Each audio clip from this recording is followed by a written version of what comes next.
साथियों नमस्कार, मैं कमलकांत गौरी आज के अंक के साथ फिर हाजिर हूँ।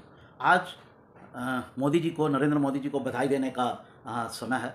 आज उन्होंने एक ऐसा कदम उठाया है, आज नहीं उठाया है, 2 दिन पहले ही उठा लिया, लेकिन वो कदम जो है बहुत सराहनीय है और उसकी प्रशंसा की जानी चाहिए।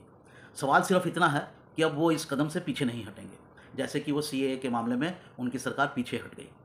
तो अगर वो इस अपने कदम पर कायम रहते हैं तो ये निश्चित रूप से सराहनीय कदम है और उस बात को पुष्ट करता है जिसके लिए ये सरकार बनाई गई है। जम्मू कश्मीर का ये मामला है।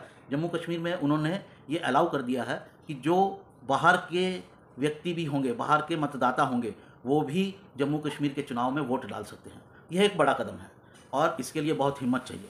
370 हटाने के बाद ये उतने ही वैल्यू का बड़ा कदम है। जिस तरह से वहाँ पर विधानसभा में कॉन्स्टिट्यूंसीज का डिलिमिटेशन किया गया और उस प्रक्रिया को आगे बढ़ाया गया, तो कम से कम जम्मू कश्मीर के मामले में जो नरेंद्र मोदी की सरकार है वो कदम पीछे नहीं खींच रही है और वो लगातार आगे बढ़ रही है।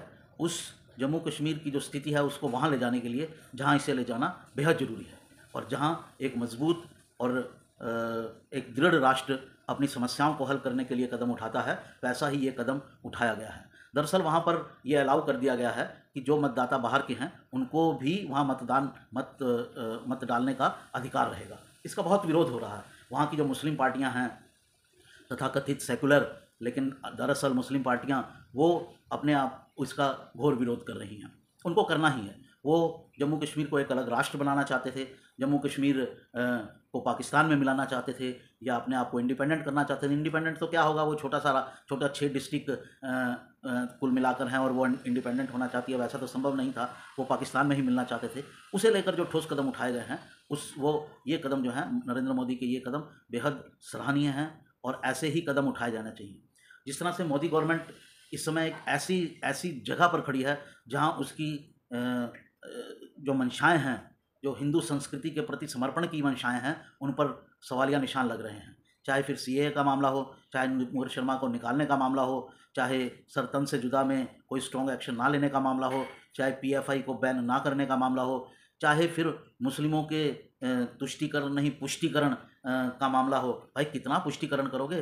पहले ही उनका पुष्टिकरण किया जा चुका है। आपकी सरकार में तो सबसे ज़्यादा बेनिफिट उन्हीं को दिए गए हैं। ये स्वयं आपकी सरकार का दावा है और ये आपकी सरकार की एडवर्टीजमेंट है। और कितना करोगे? ये वो शांति प्रिय लोग हैं जो किसी भी पुष्टिकरण से संतुष्ट नहीं होते हैं। ये बात नरेंद्र मोदी जी को समझ क्यों नहीं आ रही इतने लंबे अनुभव के बाद? ये तो एक इस पर बड़ा सवालिया निशान है। फिर भी ये जो कदम है इसके लिए उनकी प्रशंसा की जानी चाहिए। सिर्फ सवाल एक ही है कि आप अपने कदम वापस ना उठाएं और जम्मू कश्मीर का पूरा इंटीग्रेशन हिंदुस्तान में हो जाना चाहिए और ये मैसेज सभी शांति प्रिय लोगों को चले जाना चाहिए कि भारत को किसी भी इस्लामी राष्ट्र में परिवर्तित करने की उनकी किसी भी मंशा का पुरजोर विरोध किया जाएगा, बीजेपी के द्वारा और बीजेपी के नेताओं के द्वारा, चाहे नेतृत्व किसी के पास क्यों ना हो। हिंदू जनमानस नरेंद्र मोदी से यही अपेक्षा करता है और जब वो ऐसे कार्य नहीं करते हैं तो उनके दिल को दर्द होता है, उनका जो मन है वो आहत होता है। जैसे हाल फिलहाल में रोहिंग्याज जो घुसपैठिए हैं उनको घर देने की बात हुई, अब उनका स्वागत किया जाने लगा है। मंत्री ने कहा भी हम तो स्वागत कर रहे हैं, हरदीप पुरी ने। ये एक ऐसी बातों से नरेंद्र मोदी को बचना चाहिए। एक चीज़ समझनी चाहिए, इस चीज़ को मैं हिंदू राष्ट्रवादियों के मन में बार बार डालना चाहता हूँ कि हिंदू राष्ट्रवादियों की अब इतनी बड़ी संख्या हो चुकी है कि वो किसी भी रिजल्ट का, इलेक्शन के किसी भी रिजल्ट के परिणामों को बदलने की शक्ति रखते हैं। जितनी संख्या शांति प्रिय लोगों की है, लगभग उतनी ही संख्या घोर हिंदू राष्ट्रवादियों की है। इस बात को अपने मन में धार के चलें। लगातार जितने भी सर्वे हो रहे हैं, छोटे या बड़े, उसमें ये बात निकल कर सामने आ रही है। तो हिंदू राष्ट्रवादियों जुड़े रहें, अपना आंतरिक संगठन बनाए रखें, सरकार के किसी भी अच्छे कदम का स्वागत करें और हर गलत कदम का विरोध करें। यही आपकी इंडिपेंडेंट पहचान है। साथियों, आपको मेरा वीडियो पसंद आया होगा, मैं ऐसी उम्मीद करता हूं। मेरे चैनल को सब्सक्राइब कीजिए, बेल नोटिफिकेशन, जो नोटिफिकेशन का बेल है उसे भी प्रेस कीजिए। इसके अलावा शेयर कीजिए, लाइक कीजिए, ज़्यादा से ज़्यादा लोगों को इस चैनल पर जोड़िए, क्योंकि मैं हिंदू हित की नज़रिए से अपने वीडियो बनाता हूं और जो भी खबरें, जो भी समाचार, जो भी घटनाएं देश और राष्ट्र को प्रभावित कर रही होती हैं, देश, राष्ट्र और हिंदू हित को प्रभावित कर रही होती हैं, उन्हें एक अलग पर्सपेक्टिव के साथ आपके साथ लाता हूं। मैं हिंदू हित का एक संगठन भी चलाता हूं।